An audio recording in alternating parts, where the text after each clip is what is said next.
जय जगन्नाथ। आज आम आलोचना करा गंजाम सात उपासना जोड़े आम सहित जोड़ी अच्छा गंजाम विशिष्ट वास्तविक तथा सांस्कृतिक गवेषक डॉक्टर सन्यासी मारणा। तो आप स्वागत कर नमस्कार। तो आपण परिचय केमती कौन रही? निहाती भाବରେ ସବୁଠୁ ସୁନ୍ଦର କଥା ହେଉଛି ଯେ ଗୋଟେ ସମୟ ମିଳିଲେ ଆମେ ଆଲୋଚନା କରିପାରିବା ଯେଉଁ ସମୃଦ୍ଧ ଗଞ୍ଜାମ ଅଛି, ସମୃଦ୍ଧ ଗଞ୍ଜାମର ଯେଉଁ ଶାକ୍ତ ପରମ୍ପରା ରହିଛି। କାହିଁକି ଆମେ ଯେତେବେଳେ ଅନ୍ୟ ଜିଲ୍ଲାମାନଙ୍କୁ ଯାଉ ସେଠି ଗୋଟିଏ ଦୁଇଟି ଶକ୍ତିପୀଠ ବା ସାଧନା ପୀଠ ବା ପ୍ରତ୍ୟକ୍ଷ ପୀଠ ଦେଖିବାକୁ ପାଉ, କିନ୍ତୁ ଗଞ୍ଜାମ ଗୋଟେ ଏମିତି ଭିନ୍ନ କ୍ଷେତ୍ର।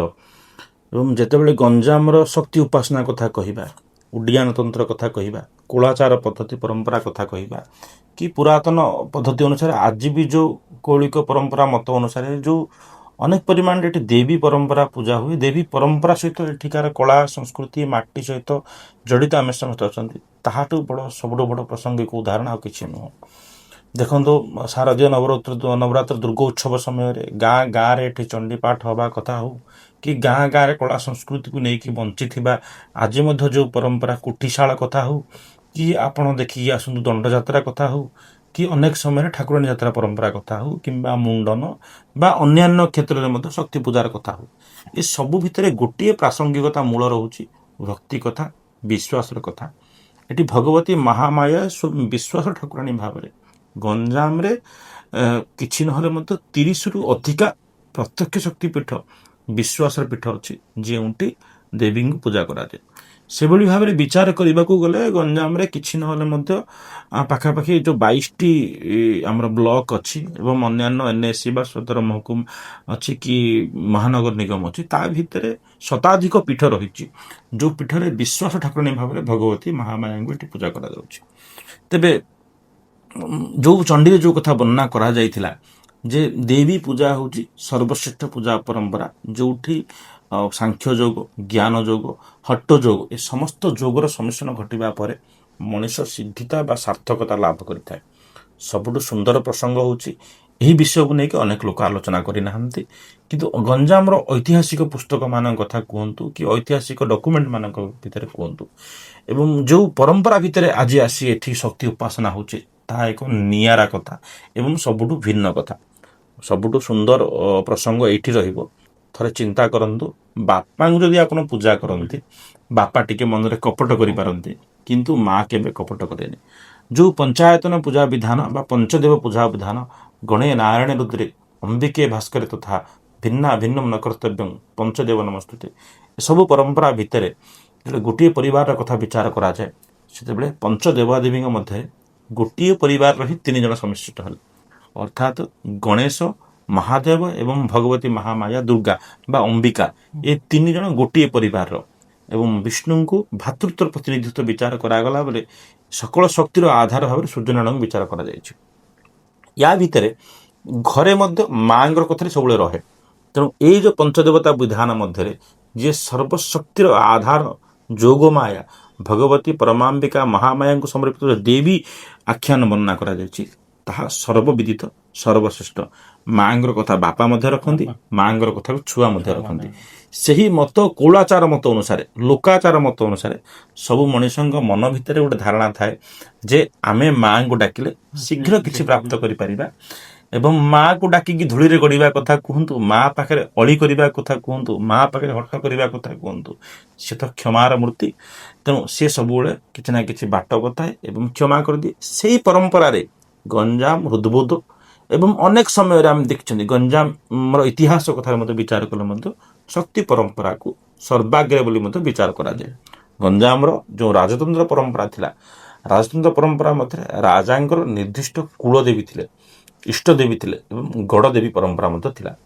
ଏଇ ଯେଉଁ ପରମ୍ପରାଟି ଆସିଅଛି, ଆପଣ କୌଣସି ଗାଁକୁ ଯାଆନ୍ତୁ, ସେଇ ଗାଁରେ ମହାଦେବଙ୍କ ମନ୍ଦିର ଥାଉ କି ନଥାଉ, ବିଷ୍ଣୁ ମନ୍ଦିର ଥାଉ କି ନଥାଉ, ଯଦି ଗାଁଟେ ଅଛି ନିହାତି ଭାବରେ ଗାଁରେ ଗୋଟେ ଗ୍ରାମ ଦେବୀଙ୍କର ମନ୍ଦିରଟି ନିହାତି ଭାବରେ ଥାଏ ଏବଂ ସେଠି ଦେବୀଙ୍କୁ ବହୁ ଆସ୍ଥା ସହିତ ପୂଜା କରାଯାଏ। ତେଣୁ କୁହାଗଲା ସଦା ଗ୍ରାମ ପ୍ରିୟ ଦେବୀ ସର୍ବଲୋକ ହିତୈଷିଣୀ, ସବୁ ଗ୍ରାମର ଲୋକଙ୍କୁ ସିଏ ମା ଭଳି ନିଜର କାନି ତଳେ ପଣତ ତଳେ ଘଣ୍ଟ ଘୋଡ଼େଇ ରଖେ। ସେଇ ବିଶ୍ୱାସ ଆଜି ମଧ୍ୟ ସମସ୍ତଙ୍କ ଭିତରେ ଅଛି ଏବଂ ଗଞ୍ଜାମରେ ଯେଉଁ ଅନେକ ଶକ୍ତିପୀଠ ଅଛି ତାହାର ହେଉଛି ଏକ ମୂଳ ନିଦର୍ଶନ ମଧ୍ୟ ବିଚାର କରାଯାଏ। ଗଞ୍ଜାମରେ ଶକ୍ତି ଉପାସନା ଅଧିକ କାହିଁକି ହୁଏ? ପ୍ରପନ୍ନାଥ ହରେ ପ୍ରସିଦ୍ଧ ପ୍ରସିଦ୍ଧ ମାତ ଜଗତ ଅଖିଳସ୍ୟ ପ୍ରସିଦ୍ଧ ବିଶ୍ୱେଶ୍ୱରୀ ପାହି ବିଶ୍ୱମ୍ ତୁମେଶ୍ୱରୀ ଦେବୀ ଚରାଚରସ୍ୟ ସର୍ବସ୍ୱ ସର୍ବସ୍ୱରୂପେ ସର୍ବଶକ୍ତି ସମନ୍ୱିତେ ଭୟଭ୍ୟସ୍ତରାହିନୋ ଦେବୀ ଅମ୍ବା ଦେବୀ ନମସ୍ତୁତେ। ବଡ଼ ସୁନ୍ଦର ପ୍ରସଙ୍ଗ ପୁଣି ଥରେ, ଏବଂ ଏହି ପ୍ରଶ୍ନଟା ହୁଏତ ସମସ୍ତଙ୍କ ମନ ଭିତରେ ପ୍ରଶ୍ନ ଥାଏ ଯେ ଆମ ଗଞ୍ଜାମ ଜିଲ୍ଲାରେ ଏତେ ଅଧିକା ପରିମାଣରେ ଶକ୍ତିପୀଠ ବା ଶକ୍ତିପୀଠ ଦେବୀ କାହିଁକି ପୂଜିତ ହେଉଛନ୍ତି, ଏବଂ ଏହି ପୂଜନର ପରମ୍ପରାର କଥାକଥିତ କଥାଟି କେଉଁଠି ଆନିତ ଅଛି। ଗୋଟିଏ ସୁନ୍ଦର କଥା ରହୁଛି, ଯେତେବେଳେ ଗୋଟିଏ ଅଞ୍ଚଳରେ କୌଣସି ରାଜା କିମ୍ବା ଜମିନଦାର ଉପାସ୍ୟ ଭାବରେ ପୂଜା କରୁଥିଲେ, ତାଙ୍କର ଯେଉଁ ଇଷ୍ଟଦେବୀ ଥାଆନ୍ତି, ଭାବନ୍ତୁ ଆମର ଇଏ ହେଉଛି ବ୍ରହ୍ମପୁର ଅଞ୍ଚଳ, ଏଠିକାର ରାଜା ହେଲେ ସ୍ୱୟଂ ମହୁରୀ ରାଜ ପରିବାର, ଏବଂ ଏଠି ଠିକ୍ ବ୍ରହ୍ମପୁରଠୁ 10 କିଲୋମିଟର ଦୂରରେ ଦେବୀ କେରାଣ୍ଡିମାଳ ପର୍ବତର ଗୋଟିଏ ଶିଖର ମଧ୍ୟରେ ମହୁରୀ କାଳୁଆ ଭାବରେ, ଅର୍ଥାତ୍ ମହୁରୀ ରାଜାଙ୍କ ଇଷ୍ଟଦେବୀ କାଳୁଆ ଦେବୀ ଭାବରେ ପୂଜା ପାଉଛନ୍ତି। ଆଜି ବି ସେ ଆସ୍ଥା ବିଶ୍ୱାସ ଲୋକଙ୍କ ମନରେ ମଧ୍ୟ ଅଛି, ଏବଂ ସେ ରାଜ ପରିବାର ହୁଏତ ସମୟ ଅନୁକ୍ରମେ ଆଜି ନାହାନ୍ତି, କେବଳ ଔପଚାରିକତା ଭାବରେ ଠାକୁରାଣୀ ଯାତ୍ରା ସମୟରେ ପ୍ରତୀକାତ୍ମକ ଭାବରେ ଯିଏ ମହୁରୀ ରାଜା ଅଛନ୍ତି ଅଶୋକ କୁମାର ନରେନ୍ଦ୍ର ଦେବ, ଯେ ଦାୟିତ୍ୱ କୌଳିକ ଦାୟିତ୍ୱ ତୁଲାଇବା ପାଇଁ ଆସନ୍ତି, ପୁଣି ନିଜ ସ୍ୱସ୍ଥାନକୁ ଫେରିଯାଆନ୍ତି। ଏହି ସୁନ୍ଦର ଅନୁଷ୍ଠାନ ଭିତରେ ଆମେ ଦେଖିବା ପାଇଁ ପାଉ ପ୍ରଜା ଓ ରାଜାଙ୍କ ଭିତରେ ନିବିଡ଼ ସମ୍ପର୍କ କଥା। ତାର ଗୋଟିଏ ସୂତାକ୍ଷର ହେଉଛି ଶାକ୍ତ ପରମ୍ପରା। ଅନ୍ୟ ଗୋଟେ କଥା ବିଚାର କରାଯାଏ, ଗଞ୍ଜାମରେ ଯେଉଁ ଅନେକ ଶକ୍ତିପୀଠ ଅଛି, ଶକ୍ତିପୀଠ ସ୍ଥାପନ ହେବାର କଥା କେତେବେଳେ ଉତ୍ପନ୍ନ ହୋଇଛି? ଯେତେବେଳେ ପ୍ରାୟ 615 ଖ୍ରୀଷ୍ଟାବ୍ଦ ପରେ ଶଙ୍କରାଚାର୍ଯ୍ୟଙ୍କର ଆଗମନ ଓଡ଼ିଶାକୁ ହେଇଛି, ସେତେବେଳେ ବୌଦ୍ଧ ଧର୍ମ ଏବଂ ବୈଷ୍ଣବ ଧର୍ମ, ଶଙ୍କରଙ୍କର ଆଗମନର ଶୈବ ଧର୍ମ ଓ ଶାକ୍ତ ଧର୍ମ ଆ ମଧ୍ୟରେ ଏକ କନଫ୍ଲିକ୍ଟ ତିଆରି ହେଇଛି। ପରବର୍ତ୍ତୀ ସମୟରେ ଲୋକମାନେ ସାଧାରଣତଃ ଶାକ୍ତ ଧର୍ମକୁ ଆପଣେଇ ନେଇଛନ୍ତି। ଯେଉଁ କଥାଟି କୁହାଯାଇଛି, ଦେବୀ ଉପାସନାରେ ନା ସାମଗ୍ରୀ ଆବଶ୍ୟକ, ନା ଜିନିଷ ଆବଶ୍ୟକ, ନା ସମୟ ଆବଶ୍ୟକ, ନା ସାଧନା ଆବଶ୍ୟକ। ଦେବୀଙ୍କ ପାଖରେ ନିଜକୁ ନିଉ ଛାଡ଼ି ଦେଇକରି ସମର୍ପଣ କରିଦେବାର ଗୋଟେ ବଡ଼ ପରମ୍ପରା ରହୁଛି, ତନ୍ତ୍ର ପରମ୍ପରା ବା ଭକ୍ତି ପରମ୍ପରା, ସମର୍ପଣ ପରମ୍ପରା। ଅନେକ କଥା କୁହନ୍ତି ତନ୍ତ୍ର ପରମ୍ପରା ଅତ୍ୟନ୍ତ କଷ୍ଟ। ଅନେକ ମୋର ଛୋଟ ଭାଇମାନେ କୁହନ୍ତୁ, ଅନେକ ଗବେଷକମାନେ ମଧ୍ୟ କୁହନ୍ତୁ କି ଅନେକ ବ୍ୟକ୍ତି ବିଶେଷ ତନ୍ତ୍ରକୁ ନେଇ ଅନେକ କଥା କହୁଥିବା ବେଳେ ଗୋଟିଏ କଥାଟି ଯାହା ଗବେଷଣାତ୍ମକ କଥା, ଯଦି ସମ୍ପୂର୍ଣ୍ଣ ଶରୀର ହେଉଛି ଯନ୍ତ୍ର, ବାଣୀ ହେଉଛି ମନ୍ତ୍ର, ନିଶ୍ୱାସ ହେଉଛି ତନ୍ତ୍ର, ଯାହା ଗୁହ୍ୟତମ ଗୁହ୍ୟତି, ଯେଉଁଟା ଗଭୀରରୁ ଗଭୀରତମ ସିକ୍ରେଟ୍ ଯାହାକୁ କୁହାଯାଏ, ଦ୍ୟାଟ୍ ଇଜ୍ କଲ୍ଡ ତନ୍ତ୍ର, ତାକୁ ତନ୍ତ୍ର ବୋଲି କୁହାଗଲା। ଏବଂ ତନ୍ତ୍ର ଶବ୍ଦର ଉତ୍ପତ୍ତି ମଧ୍ୟ ତନୁ ତାଡ଼ୟତି ତନ୍ତ୍ର, ତନୁ ଓ ଶରୀରକୁ ପୀଡ଼ା ଦେବା, କଷ୍ଟ ଦେବା, ତାଦ୍ୱାରା ଆମେ ଭଗବତୀଙ୍କୁ ସମର୍ପଣ କରିକି ସନ୍ତୁଷ୍ଟି ହେବା, ସିଏ ତନ୍ତ୍ର ବୋଲି ମଧ୍ୟ ଅନେକ ବିଚାର ମଧ୍ୟ କରନ୍ତି। ଶକ୍ତି ଉପାସନା ଏକ ସରଳ ଉପାସନା, ଏବଂ ଗଞ୍ଜାମ ଜିଲ୍ଲାରେ ଆପଣ ଦେଖନ୍ତୁ, ଯେତେବେଳେ ବୁଦ୍ଧଦେବଙ୍କର ବାଣୀ ପ୍ରଚାରିତ ହୋଇଛି ଗଞ୍ଜାମରେ, ପାଲୁର ପାଖରେ ଦନ୍ତପୁର କଥା କୁହନ୍ତୁ, ବୁଦ୍ଧକୁଳ କଥା କୁହନ୍ତୁ, ଏବଂ ତା ଭିତରେ ଯେତେବେଳେ ପ୍ରଚାରିତ ହେଇଛି, ଯେଉଁ ଉଡ୍ଡୀୟାନ ତନ୍ତ୍ରର ପ୍ରଚାର ପ୍ରସାର ବହୁତ ହେଇଥିଲା ଗଞ୍ଜାମ ସଂସ୍କୃତିକୁ ପ୍ରଚାର ପ୍ରସାର କରିବା ପାଇଁ, ସେ ସମୟରେ କାଳିକା ତନ୍ତ୍ର ମତ ଅନୁସାରେ ଅଶୋକ କୁମାର ରଥ, ଯିଏ ଜଣେ ବିଶିଷ୍ଟ ଗବେଷକ ଗଞ୍ଜାମର, ସେ ଗୋଟେ କଥା ଲେଖିଛନ୍ତି, ଉଡ୍ରାକ୍ଷିଂ ପ୍ରଥମ ପୀଠମ ତ ଦ୍ୱିତୀୟଂ କାଳଶୈବକମ୍ ତୃତୀୟଂ ପୂର୍ଣ୍ଣପୀଠାନ୍ତମ କାମରୂପ ଚତୁର୍ଥକମ୍। ଅର୍ଥାତ୍ ତତ୍କାଳୀନ ପୃଥିବୀରେ ଯେଉଁ 4ଗୋଟି ତନ୍ତ୍ରପୀଠ ପ୍ରସିଦ୍ଧ ଥିଲା, ତନ୍ମଧ୍ୟରେ ଉଡ୍ରାକ୍ଷ ବା ଉଡ୍ରପୀଠ ବା ଉଡ୍ଡୀୟାନ ପୀଠ ଥିଲା ପ୍ରଥମ। ଅର୍ଥାତ୍ ଆମର ଓଡ଼ିଶାରେ ଯେଉଁ ତନ୍ତ୍ର ପ୍ରଚଳିତ ଥିଲା ତାହା ପ୍ରଥମ ତନ୍ତ୍ର ବୋଲି ମଧ୍ୟ ବିଚାର କରାଯାଏ। ଏହି ତନ୍ତ୍ରପୀଠରେ ଓଡ଼ିଶାର ହିଁ ତନ୍ତ୍ର ବିଷୟରେ ଉଲ୍ଲେଖ କରାଯାଇଛି, ଏବଂ ଉଡ୍ଡୀୟାନ ତନ୍ତ୍ର ଶ୍ରେଷ୍ଠ ବୋଲି ବିଚାର କରାଯାଇଛି। ତାପରେ ଗୋଟେ ସୁନ୍ଦର କଥା ମଧ୍ୟ ବର୍ଣ୍ଣିତ ଅଛି କାଳିକା ପୁରାଣ ମତ ଅନୁସାରେ, ଉଡ୍ଡୀୟାନ ପରପୀଠମ ତ ଯତ୍ର ବୈତରଣୀ ନଦୀ ଉଡ୍ରଭୂମି ମହାକାଳ ଓ ଜାବେତ ମହେନ୍ଦ୍ର ପର୍ବତ। ମହେନ୍ଦ୍ର ପର୍ବତର ଉତ୍ତର ଭାଗରେ ବର୍ତ୍ତମାନର ଗଞ୍ଜାମ ଗଜପତି ଜିଲ୍ଲା ଅଛି, ମହେନ୍ଦ୍ରଗିରିର ଉତ୍ତର ପାର୍ଶ୍ୱରେ ଆମେ ଅବସ୍ଥିତ ଅଛନ୍ତି। ସେଠି ଯେଉଁ ଅଞ୍ଚଳ ଥିଲା, ସେଠି ତନ୍ତ୍ର ପୂଜାର ପ୍ରଚଳନ ଅଧିକା ଥିଲା, ଉଡ୍ଡୀୟାନ ତନ୍ତ୍ର ପ୍ରଚଳନ ମଧ୍ୟ ଅଧିକା ଥିଲା। ଗ୍ରାମେ ଗ୍ରାମେ ଦେବୀଙ୍କୁ ପୂଜା କରାଯାଉଥିଲା। କେହି କେହି ଉତ୍ତିଷ୍ଠଂ ପୁରୁଷୀ କିନିଶ ପେଶୀ ଭୟ ମେ ସମ୍ପସ୍ଥିତଂ ଯଦି ସତ୍ୟ ମା ସତ୍ୟଂ ହୁଁ ଦୁର୍ଗେ ଭଗବତୀ ସମୟଂ ସ୍ୱାହା, ସେହି ବିଧାନ ମତ ଅନୁସାରେ ମଣିଷ ଯେତେବେଳେ ବିପଦ ପଡ଼େ, ଭଗବତୀ ମହାମାୟାଙ୍କର ଶରଣାଗତ ହୁଏ ଏବଂ ଦେବୀଙ୍କ ପାଖରୁ ସେ ଆଶୀର୍ବାଦ ପ୍ରାପ୍ତ କରେ। ତାହା ସରଳ ପନ୍ଥା ବୋଲି ବିଚାର କରାଯାଏ। ସେହି କଥାକୁ ବିଚାର କରି ଯେତେବେଳେ ଆମେ ଯିବା, ଗଞ୍ଜାମର ଯେଉଁ କିଛି ପ୍ରବୃଦ୍ଧ ପୀଠ ରହିଛି, ତାରାତାରିଣୀ ପୀଠ ରହିଛି, ଯେଉଁ ତାରାଙ୍କୁ ବୁଦ୍ଧ ଧର୍ମର ମୂଳ ଦେବୀ ବୋଲି ମଧ୍ୟ ବିଚାର କରାଯାଇଛି, ବ୍ରାହ୍ମଣବାଦରେ ଏବଂ ବୌଦ୍ଧ ସନ୍ତ୍ରରେ ଓଙ୍କାର ସ୍ୱରୂପ ତାରା ବୋଲି ବିଚାର କରାଯାଇଛି। ସେଠି ସ୍ୱୟଂ ଭଗବତୀ ତାରା ଏବଂ ତାରିଣୀ। ଆପଣ ବିଚିତ୍ର କଥା ଦେଖନ୍ତୁ, ତାରାଙ୍କର ପୀଠକୁ ଆମେ ବିଚାର କରିବା ତାହେଲେ ଖୋର୍ଦ୍ଧାର ଭୂଷଣ୍ଡପୁରରେ ତାରାଙ୍କର ଏକ ପ୍ରତ୍ୟକ୍ଷ ପୀଠ ଅଛି ଏବଂ କେଉଁଝରରେ ତାରିଣୀଙ୍କର ପୀଠ ଉତ୍ତେକ୍ତ ଅଛି। କିନ୍ତୁ ଗଞ୍ଜାମର ବିଚିତ୍ରତା ସମ୍ପୂର୍ଣ୍ଣ ଅଲଗା। ଏଠି ଗୋଟିଏ ପୀଠରେ ଦେବୀ, କେହି କେହି ତାକୁ ସ୍ତନପୀଠ ବୋଲି କହନ୍ତି ଏବଂ କାଳିକା ପୁରାଣ ମତରେ ତାକୁ ଚାରୁ ଯୁଗ୍ମ ବୋଲି କୁହାଯାଏ, ଜଙ୍ଘ ଦୁହେଁ ଦେବୀଙ୍କର ବୋଲି କୁହାଯାଇଛି, ଯୋଉଠି ପତିତ ହୋଇଛି। ଓଡ଼ିଶାରେ ଯେଉଁ 3 ଗୋଟି ପ୍ରତ୍ୟକ୍ଷ ପୀଠ ରହୁଛି, ଅର୍ଥାତ୍ ବୈତରଣୀରେ ପୀଠରେ ଯେଉଁ ଆପଣ ଯଜ୍ଞପୁର, ଯେଉଁଠି ଅଶ୍ୱମେଧ ଯଜ୍ଞ ପ୍ରଥମେ ଥର ବ୍ରହ୍ମା କରିଥିଲେ, ସେହି ଯଜ୍ଞପୁରରେ ବା ଯାଜପୁରରେ ଦେବୀଙ୍କର ନାଭି ପଡ଼ିଥିଲା। ତେଣୁ ତାକୁ ନାଭି ଗୟା ବୋଲି ମଧ୍ୟ କୁହାଯାଏ। ସେଠି ପିଣ୍ଡଦାନ କରିବାର ବ୍ୟବସ୍ଥା ମଧ୍ୟ ଅଛି। ସିଏ ନାଭି ପୀଠ, ଏକ ପରମ ଯୋଗିନୀ ପୀଠ, ତନ୍ତ୍ରପୀଠ, ବୈଦିକ ପୀଠ ଏବଂ ପୁରାତନ ପୀଠ। ତାପରେ ଆମେ ଯିବା ଆସିକିରି ସ୍ୱୟଂ ନୀଳାଚଳ ଧାମରେ ଭଗବତୀ ସ୍ୱୟଂ ବିମଳା, ଯିଏ ମହାପ୍ରଭୁ ଜଗନ୍ନାଥଙ୍କର ମା ବୋଲି ମଧ୍ୟ ବିଚାର କରନ୍ତି। ବିମଳା ଭୈରବୀ ଯତ୍ରୁ ଜଗନ୍ନାଥ ତୁ ଭୈରବ ବୋଲି ବିଚାର କରାଗଲା। ସେହି ପୀଠରେ ଦେବୀ ପାଦ ପୀଠେଶ୍ୱରୀ ଭାବରେ ପୂଜିତ ହେଉଛନ୍ତି। ସମପରିମାଣ ଭାବରେ ଗଞ୍ଜାମ ଜିଲ୍ଲାରେ ତାରାତାରିଣୀଙ୍କର ପୀଠକୁ ଆଦ୍ୟ ପୀଠ ବୋଲି ମଧ୍ୟ ବିଚାର କରାଯାଇଛି, ଯେଉଁ ପୀଠରେ ବହୁ ପୁରାତନ ଚତୁର୍ପୀଠ ମଧ୍ୟରେ ଏ ପୀଠ ପ୍ରଥମ ପୀଠ ଏବଂ କାମରୂପ ବା ଆସାମର ଯେଉଁ ଗୁହାଟୀରେ ଯେଉଁ ଦେବୀ କାମାକ୍ଷା ଅଛନ୍ତି ଯୋନି ପୀଠ ବୋଲି କୁହାଯାଏ, ତ ଚତୁର୍ଥ ତନ୍ତ୍ର ପୀଠ ବୋଲି ମଧ୍ୟ ବିଚାର କରାଯାଇଛି। ସମୟାନୁକ୍ରମେ ଏଠି ତନ୍ତ୍ରର ପ୍ରଭାବ କମିଛି, ମଡର୍ଣ୍ଣ ସାଇନ୍ସ ଲୋକଙ୍କୁ ସ୍ପର୍ଶ କରିଛି, କିନ୍ତୁ ଭକ୍ତି କମିନି, ଶ୍ରଦ୍ଧା କମିନି, ସମର୍ପଣ କମିନି। ସେହି ତଥାନୁକଥିତ ଅନୁସାରେ ସେଭଳି ଭାବରେ ଆପଣ ଯିବେ ଚିକିଟିରେ ଦେବୀ ବାଳକୁମାରୀଙ୍କ ସହିତ ମା ବାହୁତି ମଧ୍ୟ ପୂଜା, ବାରାହୀ ମଧ୍ୟ ପୂଜା ପାଉଛନ୍ତି। ଆପଣ ଯିବେ ଘୁମୁସର, ସେଠି ମା ବ୍ୟାଘ୍ରଦେବୀ କହ୍ନୁଣୀ ଦେବୀ ପୂଜା ପାଉଛନ୍ତି। ସୋରଡ଼ା ଦେବୀ କହ୍ନୁଣୀ ଦେବୀ ବିରାଜମାନ ଅଛନ୍ତି। ଆପଣ ଆସିବେ ଆସିକା, ସେଠି ମା ଖମ୍ବେଶ୍ୱରୀ ପୂଜା ପାଉଛନ୍ତି। ପୁଣି ଯିବେ ଆସିକି ଆପଣ ଆଠଗଡ଼, ସେଠି ଦେବୀ କନକ ଦୁର୍ଗା ଭାବରେ ପୂଜିତ ହେଉଛନ୍ତି। ସେଠୁ ଯିବେ ଆସିକିରି ଆପଣ ଖଲିକୋଟ, ସେଠି ମା ବାହୁତି ଏବଂ ନାରାୟଣୀ ଭାବରେ ପୂଜା, ଭାଲେରୀ ପର୍ବତ ଉହାଡ଼ରେ ମା ନାରାୟଣୀ ଭାବରେ ପୂଜା ପାଉଛନ୍ତି। ପୁଣି ଆସିବେ ମନ୍ତ୍ରୀଟି ହରଡଙ୍ଗ, କୁହାଯାଏ ଯେଉଁଠି ମନ୍ତ୍ର ତନ୍ତ୍ରର ସାଧନା ହେଉଥିଲା ସେଇ ଗାଁଟି ହେଉଛି ମନ୍ତ୍ରୀଟି ବୋଲି ମଧ୍ୟ କୁହାଗଲା। ସେଠି ମା ସିଦ୍ଧ ଭୈରବୀ ମଧ୍ୟ, ଏକପାଦ ସିଦ୍ଧ ଭୈରବୀ, ଯାହା ସମ୍ପୂର୍ଣ୍ଣ ବିଶ୍ୱର ବିରଳ ବିଗ୍ରହ। ଏକପାଦ ଭୈରବ ଥାନ୍ତି, ଏକପାଦ ଭୈରବୀ ବିରଳ। ସେଠି ଦେବୀ ଏକପାଦ ଭୈରବୀ ପୂଜା ପାଉଛନ୍ତି। ଚିକିଟି ରାଜାଙ୍କର ଯେ ଇଷ୍ଟଦେବୀ ଭାବରେ ମା ବାଳକୁମାରୀ ପୂଜା ପାଉଛନ୍ତି। ପୁଣି ଆସିବେ ଆପଣ ଯିବେ କେରାଣୀମାଳ ପର୍ବତର 7 ପର୍ବତ ମଧ୍ୟରେ ଦେବୀ ଗଭୀରରୁ ଗଭୀରତମ ତନ୍ତ୍ର ଭିତରେ ପୂଜିତ ହେଉଛନ୍ତି। ଆଜି ବି ସେହି ଉଡିଆନ ତନ୍ତ୍ର କୁହନ୍ତୁ କି ଆପଣଙ୍କର ସାବରୀ ତନ୍ତ୍ର ମତ ଅନୁସାରେ ଦେବୀ ଆଜି ମଧ୍ୟ ଯେଉଁ ତ୍ରତେୟା ଯୁଗର କଥାରେ ଥିଲା, ଲଙ୍କେଶ୍ୱରୀ ଭାବରେ ଦେବୀ ପୂଜା ପାଉଥିଲେ। ହନୁମାନଙ୍କର ବଜ୍ର ପ୍ରହାର ଦ୍ୱାରା ସେ ପ୍ରହାରିତ ହୋଇ ଦେବୀ ଆସିକି ଛିଟିକି ପଡ଼ିଥିଲେ କିରାଣୀମାଳ ପର୍ବତରେ, ଯେଉଁଠି ତାଙ୍କର ମୁଖ ବକ୍ର ଥିଲା। ତେଣୁ ତାଙ୍କୁ କି ବାଙ୍କଶିରା ବା ପରବର୍ତ୍ତୀ ବକ୍ରେଶ୍ୱରୀ ଏବଂ ବାଙ୍କେଶ୍ୱରୀ ମଧ୍ୟ ବିଦିତ କରାଗଲା। ଏଇଭଳି ଭାବରେ ପୀଠ ସମ୍ପୂର୍ଣ୍ଣ ବିଶ୍ୱରେ ବିରଳ। ଗୋଟିଏ ଏତେ ଛୋଟ ଅଞ୍ଚଳ ଭିତରେ ଏତେ ଶକ୍ତିପୀଠ ପୂଜା ପାଇବା, ପୁଣି ଶକ୍ତିପୀଠରେ ବିଶ୍ୱ ସହିତ ପୂଜା ପାଇବା, ତାହା ପୁଣି ପାରମ୍ପରିକ ଭାବରେ ବର୍ଷସାରା ପୂଜା ପାଇବା, ଏହା ସମ୍ପୂର୍ଣ୍ଣ ଓଡ଼ିଶାରେ ମଧ୍ୟ ବିରଳ କହିଲ, ସମ୍ପୂର୍ଣ୍ଣ ଭାରତରେ ମଧ୍ୟ ବିରଳ।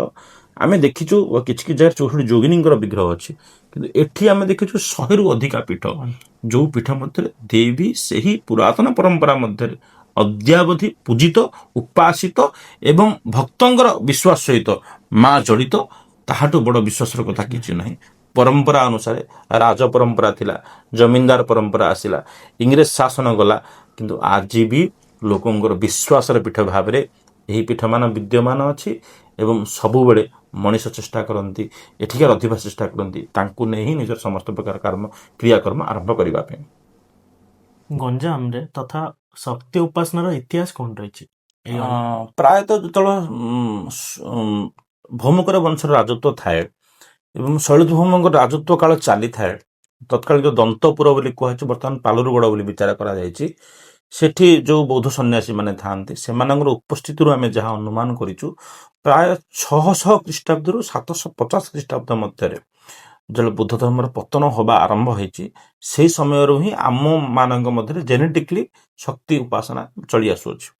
ଏବଂ ଯେତେବେଳେ ପୁରୁଷାନୁକ୍ରମେ ଆମେ ଶକ୍ତି ଉପାସନାକୁ ଗତି କଲେ ବା ଅତିକ୍ରମ କଲେ, ପ୍ରଥମେ କେଉଁଠୁ ଆରମ୍ଭ ହେଲା, ରାଜାଙ୍କର ଯେଉଁ ଗଡ଼ ଥାଏ, ଗଡ଼ ଭିତରେ ଗଡ଼ ଦେଇ ବୋଲି ପୂଜିତ ହୁଅନ୍ତି ଏବଂ ଗଡ଼ ପରେ ଗ୍ରାମ ଆସିଲା, ସେ ଗ୍ରାମରେ ଗ୍ରାମ ଦେବୀ ଭାବରେ ପୂଜିତ ହୁଅନ୍ତି। ତାପରେ ପୁଣି ଆସିଲେ ଇଷ୍ଟଦେବୀ। ରାଜାଙ୍କର ଇଷ୍ଟଦେବୀ ଯିଏ ଥାନ୍ତି ତାଙ୍କୁ ରାଜା ଇଷ୍ଟଦେବୀ କୁହନ୍ତି। ଆଉ ଅନ୍ୟ କୌଳିକ ବିଚାର ଅନୁସାରେ ବ୍ରାହ୍ମଣ ମାନଙ୍କର ଅନ୍ୟ ଇଷ୍ଟଦେବୀ ଥାନ୍ତି, କ୍ଷତ୍ରିୟ ମାନଙ୍କର ଅନ୍ୟ ଇଷ୍ଟଦେବୀ ଥାନ୍ତି, ବୈଷ୍ଣବ ସେହି ଦେବୀ ଅନୁସାରେ ଗୋଟିଏ ଗାଁରେ ଗୋଟିଏ ଅଞ୍ଚଳରେ ବିଭିନ୍ନ ଦେବୀଙ୍କୁ ସ୍ଥାପନା କରିବା ପରମ୍ପରା ମଧ୍ୟ ଆରମ୍ଭ ହେଲା। ସୂକ୍ଷ୍ମ ଭାବରେ ବୁଝିବାକୁ ଗଲେ ଆଜି ବି ଆପଣ ଦେଖନ୍ତୁ ଆମ ଗଞ୍ଜାମ ଦକ୍ଷିଣ ଓଡ଼ିଶାର ପ୍ରାୟ କୁହନ୍ତୁ କି ଓଡ଼ିଶା ବାହାରେ ମଧ୍ୟ ତାରାତାରିଣୀ ଅନେକ ଲୋକଙ୍କର ଇଷ୍ଟଦେବୀ। ତେବେ ତ ତାରାତାରିଣୀ ପରମ୍ପରା କେତେବେଳେ ଆରମ୍ଭ ହେଲା? ଏଇ ଯୋଉ 650 ଖ୍ରୀଷ୍ଟାବ୍ଦ ମଧ୍ୟରେ ହିଁ ଦେବୀ ତାରାତାରିଣୀଙ୍କର କୁହାଯାଏ ପୂଜା ପରମ୍ପରା ସେ ସମୟରୁ ଆରମ୍ଭ ହେଇଯାଇଅଛି। ପରବର୍ତ୍ତୀ ସମୟ ଅନୁକ୍ରମେ ତାର ଉନ୍ନତିକରଣ ହବାରେ ଲାଗିଛି ବା ଉନ୍ନତି ହେଇଛି, ସେ ଅନ୍ୟ ପ୍ରସଙ୍ଗର କଥା। କିନ୍ତୁ ମୂଳ ପ୍ରସଙ୍ଗ ରହୁଛି 750 ଖ୍ରୀଷ୍ଟାବ୍ଦ ସୁଦ୍ଧା ଗଞ୍ଜାମ ଜିଲ୍ଲାରେ ଆନୁମାନିକ ସେ ସମୟରେ ପାଖାପାଖି 100ରୁ ଅଧିକା ପୀଠରେ ବୌଦ୍ଧ ସନ୍ନ୍ୟାସୀ ମାନେ ବୌଦ୍ଧ ତନ୍ତ୍ର ଉପାସନା କରୁଥିଲେ, ଲୋକଙ୍କ ସହିତ ଜଡ଼ିତ ଥିଲେ, ଲୋକଙ୍କର ଭାବନା ସହିତ ଜଡ଼ିତ ଥିଲେ। ତେଣୁ ସେ ପୀଠ ଗୁଡ଼ାକ ଆଜି ମଧ୍ୟ ଅନ୍ୟ ସ୍ୱରୂପରେ ସିନା ପୂଜା ପାଇଲେ, କିନ୍ତୁ ପୂର୍ବରୁ ସେଠି ବୌଦ୍ଧ ଦେବାଦେବୀ ହିଁ ପୂଜା ପାଉଥିଲେ। ତାଙ୍କରି ଶକ୍ତି ତୁ ଆଜି ସେ ବିଶ୍ୱାସ ଦେବୀ ସେଠି ପୂଜା ପାଉଛନ୍ତି। ଅନେକ କଥାରେ ବିଚାର କରିବାକୁ ଗଲେ ରାଜ ପରମ୍ପରାର ବିଲୁପ୍ତି ହେବା ଆରମ୍ଭ ହେଲା, କିନ୍ତୁ ଦେବୀଙ୍କ ଉପରେ ଲୋକଙ୍କର ଆସ୍ଥା କେବେ ମଧ୍ୟ କମିନି। ଲୋକ ନିଜର ପ୍ରତିଟି କାର୍ଯ୍ୟରେ ଦେବୀଙ୍କୁ ପ୍ରତି ସମୟରେ ବିଶ୍ୱାସ କରନ୍ତି।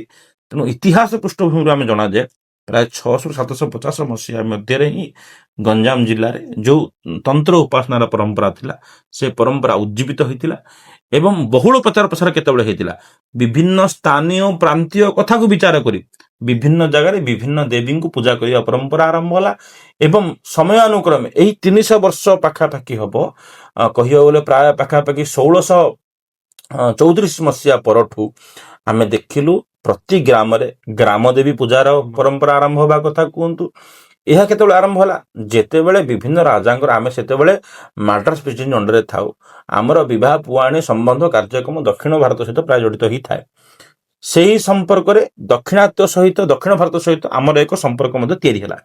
ସେ ସମ୍ପର୍କ ଯେଉଁ ତିଆରି ହେଲା ତା ଭିତରେ ଯେଉଁ ବୈବାହିକ ସମ୍ପର୍କ ଭିତରେ ଗୋଟେ ସାଂସ୍କୃତିକ ଭାବ ବିନିମୟ ହେଲା ଏବଂ ଆଧ୍ୟାତ୍ମିକ ବିଚାରଧାରାରେ ମଧ୍ୟ ଅନେକ ପରିବର୍ତ୍ତନ ହେଲା। ତେଣୁ ସେଇ ଯେଉଁ ଅଞ୍ଚଳ ଯେଉଁ ଝିଅଟି ଆସେ ସେ ତା ଇଷ୍ଟଙ୍କୁ ଖୋଜିବା ଆରମ୍ଭ କରେ। ତ ସେହି ପରମ୍ପରା ଅନୁସାରେ ଗ୍ରାମ୍ୟ ସ୍ଥାପନ ହେଲା, ପଡ଼ା ସ୍ଥାପନ ହେଲା, ଅଞ୍ଚଳ ସ୍ଥାପନ ହେଲା। ପ୍ରାୟ ଗଞ୍ଜାମରେ ପୁର ଅଧିକା ଦେଖନ୍ତୁ, ଏଠି ଆପଣ ଦେଖନ୍ତୁ ବ୍ରହ୍ମପୁର କଥା କୁହନ୍ତୁ, ଭାବିନୀପୁର କଥା କୁହନ୍ତୁ, ଅଙ୍କୁଶପୁର କଥା କୁହନ୍ତୁ, ଏଠି ପୁର ବହୁତ ଅଧିକା। ତ ଯୋଉ ଗ୍ରାମ ପୁର ସ୍ଥାପିତ ହେଲା, ଏଠି ପ୍ରତି ଗ୍ରାମରେ ଦେବୀଙ୍କୁ ସ୍ଥାପନ କରି ଆରମ୍ଭ ହେଲା ଏବଂ ଏ ଦୁଇ ସଂସ୍କୃତିର ସମନ୍ୱୟ ମାଧ୍ୟମରେ, ଅର୍ଥାତ୍ କହିବାକୁ ଗଲେ ପ୍ରାୟତଃ 1334 ମସିହା ପରଠୁ ହିଁ ଯେତେବେଳେ ପ୍ରାୟତଃ ଏଠି ଗ୍ରାମଦେବୀ ପରମ୍ପରା ପୂଜନ ପରମ୍ପରା ଆରମ୍ଭ ହେଲା ଏବଂ ତାପରେ ପରେ ହିଁ ଦଣ୍ଡ ପରମ୍ପରା ମଧ୍ୟ ଆରମ୍ଭ ହେଲା। ଦଣ୍ଡ ପରମ୍ପରା ଇତିହାସ ମଧ୍ୟ ପ୍ରାୟ ପାଖାପାଖି 1413 ମସିହା ଇତିହାସର କଥା କୁହାଯାଉଥିଲା। ଶଙ୍କରାଚାର୍ଯ୍ୟଙ୍କର ଆଗମନ ପରେ ହିଁ ଦଣ୍ଡ ପରମ୍ପରା ପ୍ରଚଳିତ ହେବା କୁହାଯାଏ। କାହିଁକି ନା ଶଙ୍କରାଚାର୍ଯ୍ୟଙ୍କର ଆଗମନ ପୂର୍ବରୁ ସମସ୍ତେ ପ୍ରାୟ ବୌଦ୍ଧ ଧର୍ମ ଅବଲମ୍ବୀ ଥିଲେ। ତା ପୂର୍ବରୁ ଶୈବ ବୈଷ୍ଣବ ଧର୍ମର ବହୁତ ପ୍ରଚାର ପ୍ରସାର ଥିଲା।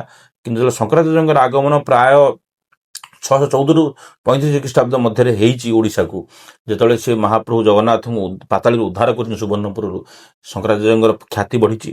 ସିଏ ଯୋଉଠିକି ଯାଆନ୍ତି ସେଠି ଗୋଟେ ଶିବାଳୟ ଏବଂ ଦେବୀଙ୍କୁ ପୂଜା କରନ୍ତି। ସେହି ମତ ଅନୁସାରେ ବ୍ରାହ୍ମଣବାଦଙ୍କର ବିରୁଦ୍ଧ ହେଇଛି।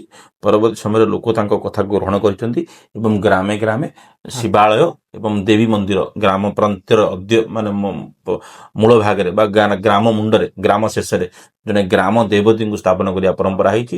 ଯୋଉ ଗ୍ରାମ ଦେବୀଙ୍କୁ ନିଚ ଶ୍ରେଣୀର ଲୋକ ଅର୍ଥାତ୍ ଭଣ୍ଡାରୀ, ନାପିତ, ଜାନି ଏମାନେ ସବୁ ବା ସେବକ ଶ୍ରେଣୀୟ ଲୋକ ମାଙ୍କୁ ସେବା କରନ୍ତି ଏବଂ ଯୋଉ ମାଳି ସମ୍ପ୍ରଦାୟର ଲୋକମାନେ ଅର୍ଥାତ୍ ଯୋଉମାନେ ସବୁ ମହାପାତ୍ର, ରଣା ସମ୍ପ୍ରଦାୟର ଲୋକମାନେ, ରାଉଳ, ମୁନି, ସେ ସମ୍ପ୍ରଦାୟ ଲୋକମାନେ ପ୍ରାୟତଃ ବ୍ରାହ୍ମଣ ଥିଲେ। ତେଣୁ ସେମାନେ ଶିବ ପୂଜାର ଅଧିକାର ପାଇଛନ୍ତି। ଏ ଦୁଇ ସନ୍ଦର୍ଭରେ ମିଶିଛନ୍ତି, ସେତେବେଳେ ଦଣ୍ଡର ପ୍ରାଦୁର୍ଭାବ ହେଇଛି ବୋଲି ମଧ୍ୟ ଅନେକ ବିଚାର କରାଯାଏ।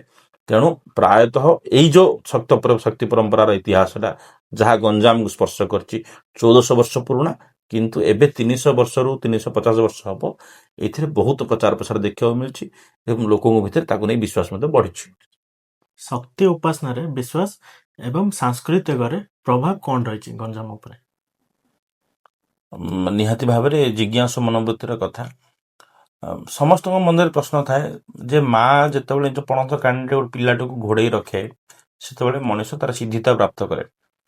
ଆମେ ଦେଖିଛୁ ଯେତେବେଳେ ଛୋଟ ପିଲା ଆମ ଘରେ କି ଜନ୍ମ ହୁଅନ୍ତି, ପୁଅ କନ୍ୟା ସନ୍ତାନ ହୁଅନ୍ତୁ କି ପୁତ୍ର ସନ୍ତାନ ହୁଅନ୍ତୁ, ବାପା ମାଙ୍କର ଇଚ୍ଛା ଥାଏ ଯେ ତାଙ୍କରି ଯୋଉ ଘର ଇଷ୍ଟ ଥାଆନ୍ତି ସେ ଇଷ୍ଟଙ୍କ ପାଖରେ ସେ ନେଇକି ଥରେ ମୁଣ୍ଡନ କରାଇବେ। ଯୋଉ ମୁଣ୍ଡନ କରାଇବା ଦ୍ୱାରା ସେମାନଙ୍କର ପିଲାର ରିଷ୍ଟ ମଧ୍ୟ ଖଣ୍ଡନ ହୋଇ ମଧ୍ୟ ବିଚାର କରାଯାଇଛି।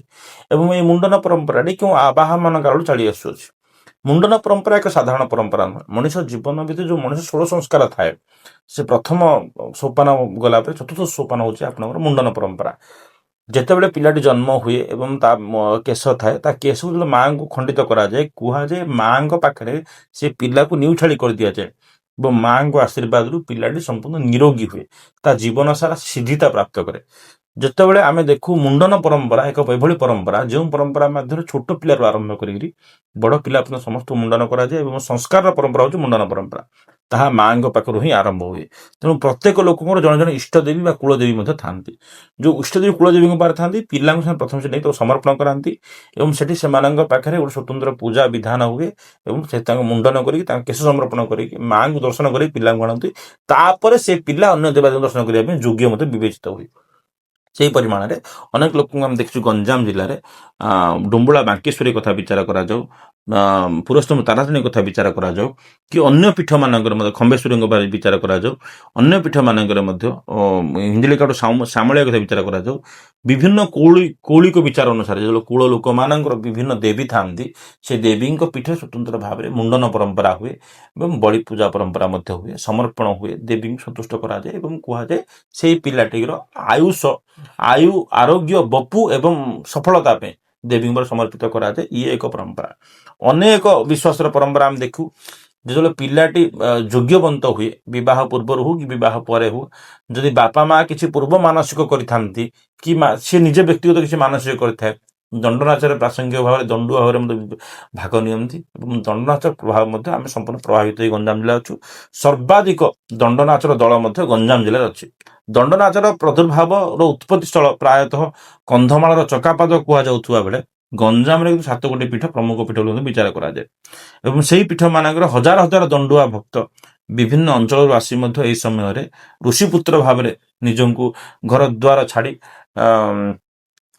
ଆହାର ବିହାର ନିଦ୍ରା ମୈଥୁନ୍ୟ ତ୍ୟାଗ କରି ମଣିମାଙ୍କର ସେବା କ୍ଷେତ୍ରରେ ସେମାନେ ବିନିଯୋଗ ହୁଅନ୍ତି ଏବଂ ଏହି ପରମ୍ପରା ମଧ୍ୟ ବିଶ୍ୱାସର ଏକ ଅନ୍ୟ ନିଦର୍ଶନ ବୋଲି କୁହାଯାଏ। ତା ପୂର୍ବରୁ ଯେତେବେଳେ ଘରେ କୌଣସି ଶୁଭ କାର୍ଯ୍ୟ ହେବାକୁ ଥାଏ, ଝିଅ ବିବାହର କିଏ ପୁଅ ବିବାହର ହେଲେ ମଧ୍ୟ ସ୍ୱତନ୍ତ୍ର ଭାବରେ ଗ୍ରାମ ଦେବୀଙ୍କୁ ସନ୍ତୁଷ୍ଟ କରିବା ପାଇଁ ଗୋଟେ ଗ୍ରାମରୁ ଝିଅଟେ ଆସିଛି, ଆଉ ଗୋଟେ ଗ୍ରାମରେ ପୁଅଟେ ବିବାହ ହବ, ଝିଅମାନଙ୍କ ତରଫରୁ ଯେମିତି ଦିଅ ମଙ୍ଗୁଳା ହୁଏ ସମ ପରିମାଣ ଭାବରେ ପୁଅମାନଙ୍କର ମଧ୍ୟ ପଣାପଣି ଦିଅ ମଙ୍ଗୁଳା କାର୍ଯ୍ୟକ୍ରମ ହୁଏ। ତେଣୁ ଆମର ବ୍ୟକ୍ତିଗତ ଦୈନନ୍ଦିନ ଜୀବନ ମଧ୍ୟରେ ମଧ୍ୟ ଦେବୀ ଉପାସନା କଥା କୁହାଯାଏ, ସମର୍ପଣର କଥା କୁହାଯାଏ କି এই କ୍ଷେତ୍ରରେ ଆମର ବିଶ୍ୱାସ ବଢିବା କଥା କୁହାଯାଏ। ସେ ଠାକୁରାଣୀଙ୍କ ପ୍ରତି ଆମର ଅଗାଢ ବିଶ୍ୱାସ ଥାଏ ଏବଂ ସେ ବିଶ୍ୱାସର ପ୍ରତିଫଳନ ଦେଖିବାକୁ ମିଳେ ଏହି ଶକ୍ତି ପରମ୍ପରା ମଧ୍ୟରେ। ତେଣୁ ଅନେକ କଥାର ଗୋଟିଏ କଥା ରହୁଛି ଯେ ବିଶ୍ୱାସ ମୂଳେ ଏହି ଜଗତ, ବିଶ୍ୱାସ ହିଁ ସ୍ୱୟଂ ଜଗନ୍ନାଥ। ମହାପ୍ରଭୁ ଜଗନ୍ନାଥଙ୍କର ମଧ୍ୟ ଯେତେବେଳେ ମହାପ୍ରଭୁ ଅଣସର ଘରେ ଥାଆନ୍ତି, ତାଙ୍କ ମା ବିମଳାଙ୍କ ପାଖରେ ମହାପ୍ରସାଦ ମଧ୍ୟ ଭୋଗ ହେବାର ପରମ୍ପରା ରହିଛି। ମହାପ୍ରଭୁଙ୍କୁ ରକ୍ଷା କରିବା ପାଇଁ ଶ୍ରୀକ୍ଷେତ୍ରରେ ମଧ୍ୟ ଚାରିପଟେ ମଧ୍ୟ ଅଷ୍ଟଚଣ୍ଡୀ ବା ଅଷ୍ଟକିଳାଙ୍କୁ ମଧ୍ୟ ସ୍ଥାପନ କରାଯାଇଛି। ସମପରିମାଣ ଭାବରେ ଆମ ଗ୍ରାମର ମଧ୍ୟ ପ୍ରତି ଗ୍ରାମରେ ଗ୍ରାମ ଦେବତୀ ବା ବୁଢ଼ୀ ଠାକୁରାଣୀ ବା କାଳୁଆ ଭାବରେ ମଧ୍ୟ ପୂଜିତ ହେଉଛନ୍ତି। ସେ ପରମ୍ପରା ମଧ୍ୟ ଏଇ ଯୋଉ ବିଶ୍ୱାସ ପରମ୍ପରାର ଏକ ମୂଳ ସାକ୍ଷୀ ବୋଲି କୁହାଯାଏ। ଏହା ସହିତ ଆମେ ଦେଖିଛୁ ଆମ ନିତ୍ୟଦିନ ଜୀବନରେ ଶିକ୍ଷା, କଳା, ସାହିତ୍ୟ, ସଂସ୍କୃତି ଏହି ପୀଠ ମାନଙ୍କରେ ବହୁତ ପ୍ରଚାର ପ୍ରସାର ହେଇଛି। ଦେଖନ୍ତୁ ଦଣ୍ଡନାଚ ସମୟରେ ଯୋଉ ଦଣ୍ଡନାଚ ଢେଗ ଢମାଳି ଯୋଉ କଥା, ବିଶ୍ୱାସ କଥା, ଗାହାଣୀ ଗୀତ, ଏଇ ସବୁ କଥାର ମୂଳ ଆଧାର ରହୁଛି ସଂସ୍କୃତିର କଥା, ପରମ୍ପରାର କଥା ଏବଂ ସେଇ ପରମ୍ପରା ଆଜି ମଧ୍ୟ ବଞ୍ଚିଛି। ପରମ୍ପରା କେମିତି ବଞ୍ଚିଲା? ଯେତେବେଳେ ଦଣ୍ଡନାଚ ହୁଏ ସେଠି ଚାଷ ହୁଏ, ହଳ ହୁଏ, ମନ୍ଦିର ହୁଏ, ବିଲ ହୁଏ। ଏ ମାଟି ସ୍ୱାଭିମାନର ମାଟି। ଏ ମାଟି କେବେ କାହାକୁ ମାଗିନି।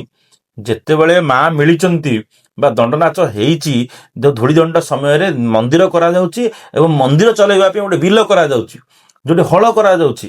ଇଏ ଗଞ୍ଜାମ ମାଟି ହଉଛି ସ୍ୱାଭିମାନର ମାଟି।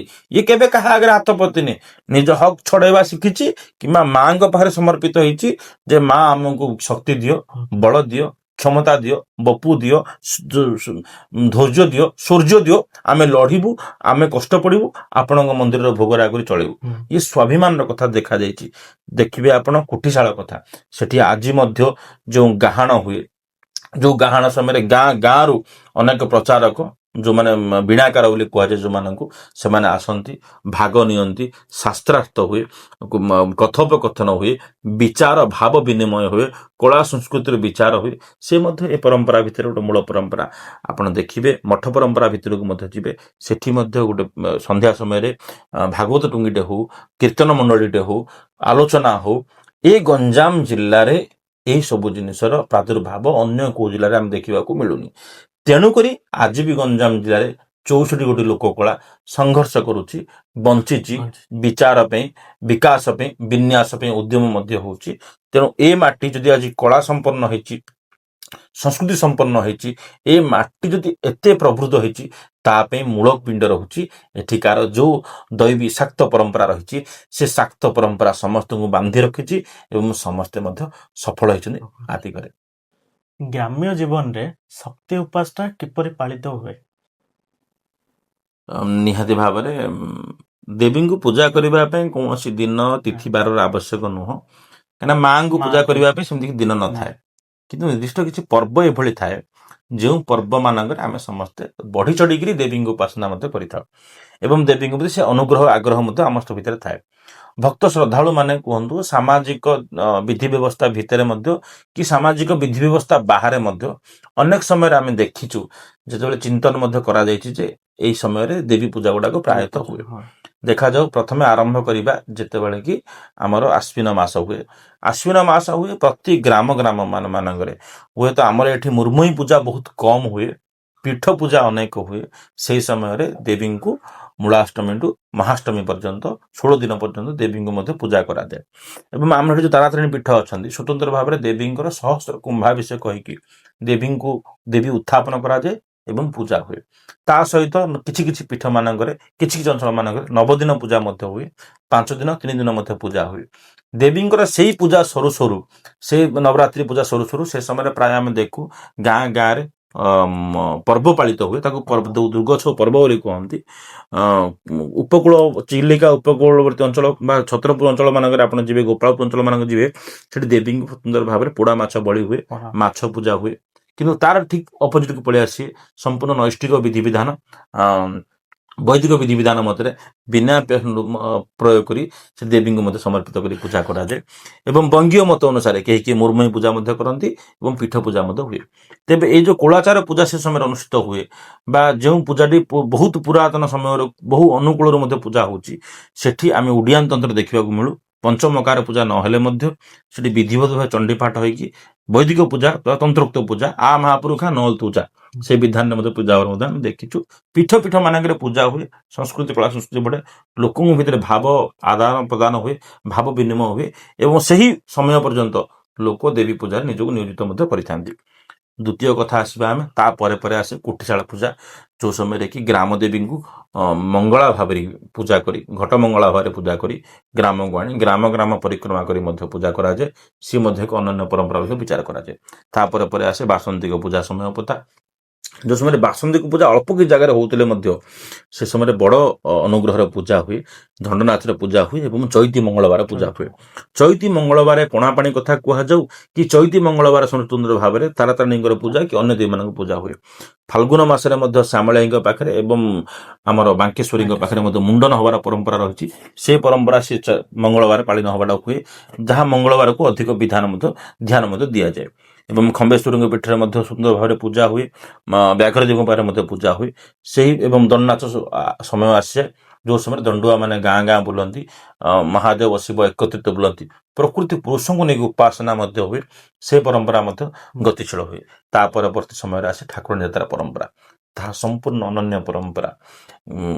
ମାଙ୍କୁ ଝିଅ ଭାବେ ବିବେଚନା କରିବା, ଯୋଉ ଦେବୀଙ୍କୁ ବର୍ଷ ସାରା ଆମେ ମା ଜଗତ ମାତା ଜଗନ ମାତା ବୋଲି ପୂଜା କଲେ, ଯାହାଙ୍କୁ ସମସ୍ତେ ମୁଣ୍ଡିଆ ମାରିଲେ, ତାଙ୍କୁ ଲୌକିକ ପରମ୍ପରା ଅନୁସାରେ, ଲୋକାଚାର ଅନୁସାରେ ଜଣେ ମୁଖିଆ ଲୋକ ଥାନ୍ତି, ଯିଏ ତାଙ୍କୁ ଝିଅ ବା କନ୍ୟା କରନ୍ତି। ବାପ ଘରକୁ ଝିଅ ଆସିଲା ପରି ମାଙ୍କର ଘର ରାଜପ୍ରସାଦର ଘର, ମାଙ୍କର ସୁବର୍ଣ୍ଣ ବେଦିକା, କିନ୍ତୁ ମା ଅଳ୍ପ ଦିନ ପାଇଁ ଝାଟି ମାଟି ଘରକୁ ବିଜେ କରନ୍ତି ଏବଂ ବାପାର ସେ ଯୋଉ ଚାଳ ଘର ଭିତରେ ବିଦ୍ୟମାନ କରନ୍ତି। ଆଠୁ ବଡ ପରମ୍ପରାର କିଛି ବିଭେଦ ଆପଣ ଦେଖିବେନି। କାହିଁକି ନା ଯଦି ବାପା ଘର ମଧ୍ୟ ଛୋଟ ଘରଟେ ମାଟି ଘରଟେ, ତା ମା ପାଇଁ ସ୍ୱର୍ଗର ପୁର। ମାର ଘର ଦିବ୍ୟ କୁଣ୍ଡଳ ଉପରେ ବିରାଜିତ ସୁବର୍ଣ୍ଣ ବେଦିକା, ମା ମାର୍ବଲର ବେଦୀ ଉପରେ ବିରାଜିତ।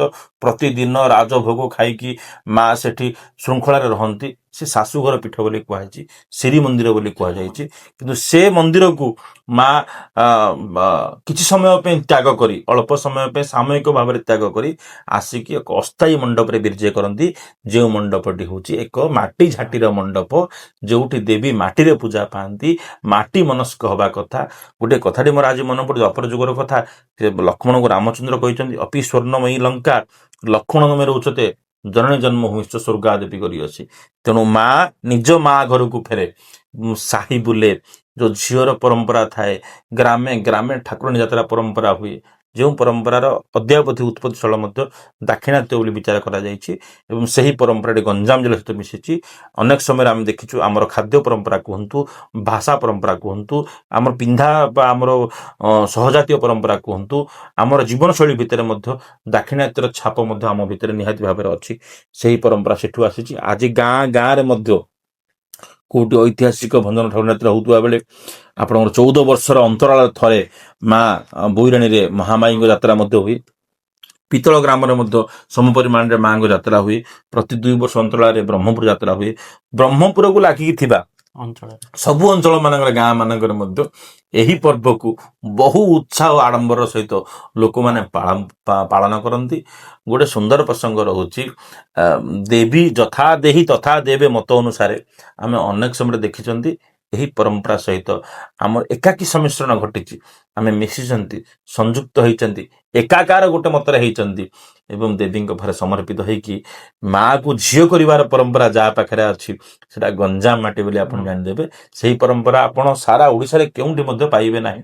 ତେଣୁ ଶକ୍ତି ଉପାସନାର ଏକ ପ୍ରକୃଷ୍ଟ କ୍ଷେତ୍ର, ଯେଉଁଠି ମାକୁ ଝିଅର ମର୍ଯ୍ୟାଦା ମିଳେ, ଯେଉଁ ମାଟିରେ, ଯେଉଁ ନଦୀ କୂଳରେ, ଯେଉଁ ମାଟିରେ ଆମେ ସଂସ୍କୃତି କଳା ପରମ୍ପରା ବଞ୍ଚିବା ଦେଖିଛୁ, ଏଭଳି ଏକ ଶାକ୍ତ ପରମ୍ପରା ସମ୍ପୂର୍ଣ୍ଣ ବିଶ୍ୱ ବିରଳ ବୋଲି ମଧ୍ୟ ମୁଁ ଯୁକ୍ତି ପ୍ରକାଶ କରିବି। ଏବଂ ଗଞ୍ଜାମ ଜିଲ୍ଲା ହେଉଛି ଶକ୍ତିର ଏକ ପୁରାତନ ଆଦ୍ୟପୀଠ, ଯେଉଁ ପୀଠରେ ଭଗବତୀ ତାରାତାରିଣୀଠୁ ଆରମ୍ଭ କରିକିରି ମା ବାଳକୁମାରୀ କୁହନ୍ତୁ, ବାଙ୍କେଶ୍ୱରୀ କୁହନ୍ତୁ, ସିଦ୍ଧ ଭୈରବୀ କୁହନ୍ତୁ, ମହାମାୟୀ କୁହନ୍ତୁ, କନ୍ଧୁଣୀ ଦେବୀ କୁହନ୍ତୁ, ବ୍ୟାଘ୍ର ଦେବୀ କୁହନ୍ତୁ, ଯୋଉ ବ୍ୟାଘ୍ର ଦେବୀଙ୍କର ଅପାର ଆଶୀର୍ବାଦରୁ କୁହାଯାଏ କବି ସମ୍ରାଟ ଉପେନ୍ଦ୍ର ଭଞ୍ଜ କବିତ୍ୱ ହାସଲ କରିଥିଲେ, ବାଣୀ ହାସଲ କରିଥିଲେ।